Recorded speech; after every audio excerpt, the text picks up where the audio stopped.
Welcome to Whispered Love Stories. Don't forget to subscribe so you never miss our weekly story. Today, I'm going to tell you the story of my failed marriage. It didn't last long, because I found out about his betrayal on the very day I was supposed to marry him. Everything started just a few days before the wedding.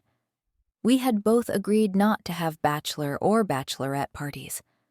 I didn't really have many close girlfriends, and he said he didn't care for one either, that it wasn't something he needed, that it was just one of those things in life he could happily skip. We were both comfortable with that, until about a week before the wedding, when he said he had a little idea he wanted to run by me. We were getting married at a hotel that had this beautiful reception hall, and he suggested we spend the night before the wedding apart, to miss each other a little, and make the wedding night feel even more special. His plan was to check into the hotel a night early, have a quiet drink at the bar with a few of his friends, just something casual, so they'd stop pushing for a traditional bachelor party. Keeping it at the hotel, he said, would make sure things stayed calm and under control. Once they wrapped up, he'd go straight to his room and rest up for the big day. Honestly, I loved the idea. I'd been thinking about that, too. How nice it would feel to long for him just a little, before we said our vows. It felt romantic that he wanted the same thing. I decided to mirror the plan at home. I invited a few friends over for wine, facials, a little pampering, and a sleepover so they could help me get ready the next morning with hair and makeup. That night, while everyone was laughing in the living room, I slipped away to my bedroom, the room where my dress was waiting. I'd tried on over 15 gowns, but that one stole my heart the moment I saw it. When I walked in, I didn't even turn on the lights. I didn't need to. The moon was pouring through the windows, illuminating everything in a soft, silver glow. And there it was, my dress, shimmering like it was lit from within. It was a beautiful moment. I felt ready. I was completely in love with the idea of marriage, of building a life together. What I didn't know was that across the city, my future husband was in bed, with another woman. For me, that night went by quietly. Everything was going according to plan. We were all in robes, with face masks on, sipping champagne, just a little, and watching Bride Wars. I thought I'd have trouble sleeping from all the excitement, but I fell asleep faster than I expected. The next morning, we had breakfast, and then the people doing my hair and nails arrived, and that's when things started to feel off.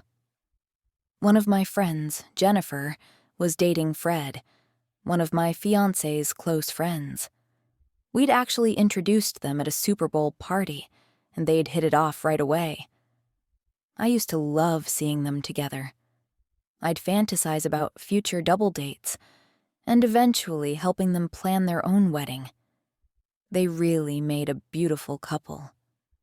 Fred had been at my fiancé's so-called quiet bachelor night. Jennifer had spoken to him that morning, and she told me that yes, everything seemed very calm.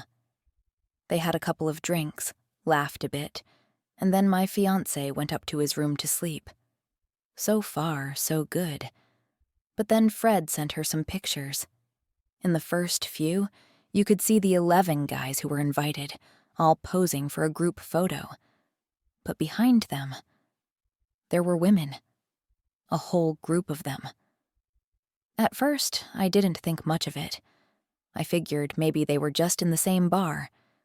But then Jennifer kept scrolling, showing me more. In one, you could see 3 of the guys posing again, and in the background, the rest were dancing. With those same women. That made me uncomfortable. It was supposed to be just the guys. Quiet. Low-key. Respectful. I was already a little upset. But then came the worst part. There was a picture of Fred, smiling and posing with a girl. Jennifer didn't seem to care. She said it was his cousin, that she must have just come by to say hi. But something about her face, it stopped me cold. I knew that face. I didn't know where from, not exactly, but there was a familiarity that gave me chills.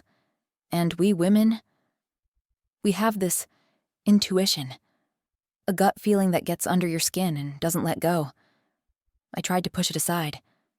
Maybe I was just overthinking it.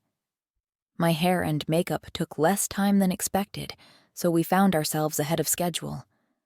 We lingered around the house for a bit, but the excitement of the big day was buzzing through me. I couldn't sit still.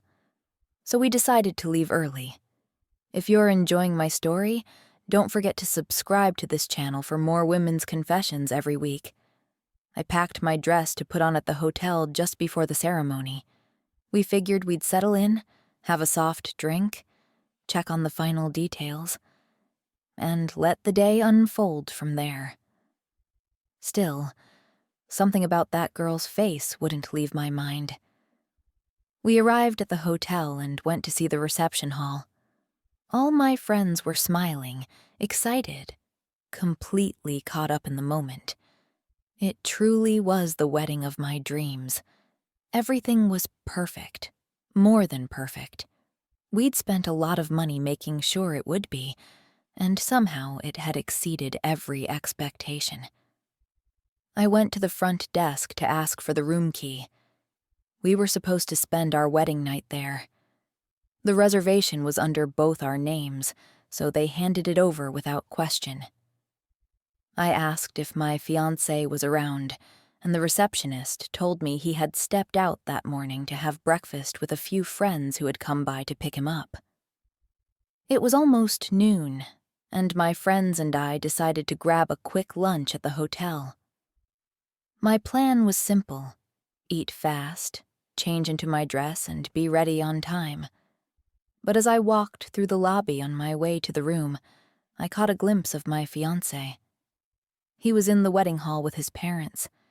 He looked so handsome, already dressed and prepared for the ceremony. In that moment, I felt foolish for ever doubting him. He was a good man, I told myself. He was here, ready, waiting for me. I went up to the room with my two closest friends. Their mission was to keep anyone, especially him, from coming in and seeing me in the dress. You know, bad luck and all that. I finished changing, and while putting away the clothes I'd been wearing, I opened the closet. And that's when everything fell apart. Hanging inside was a red dress. A woman's red dress. Elegant, out of place, and definitely not mine. The three of us locked eyes. No words were needed. We gathered our things in silence and left the room. We went straight to a bathroom we decided to claim as our secret little hideout for the rest of the day. No one said anything. I kept repeating the same sentence over and over. This can't be happening to me. The implication was obvious. My fiancé had stashed a woman's dress, her dress, in our wedding suite. Sure, maybe she was a guest, someone he offered to help, but that made no sense.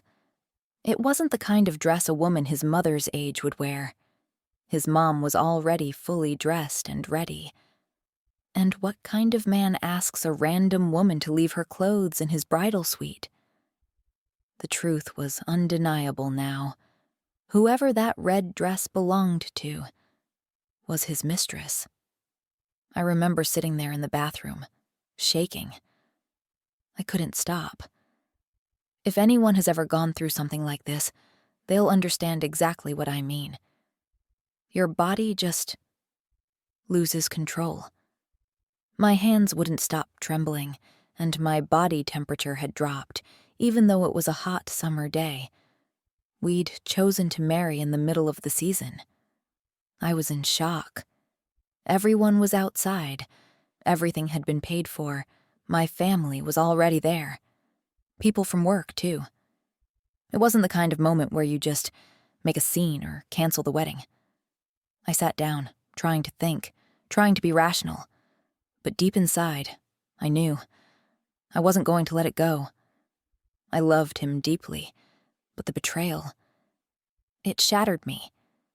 The version of him I had in my head, this man I trusted with my life, was gone.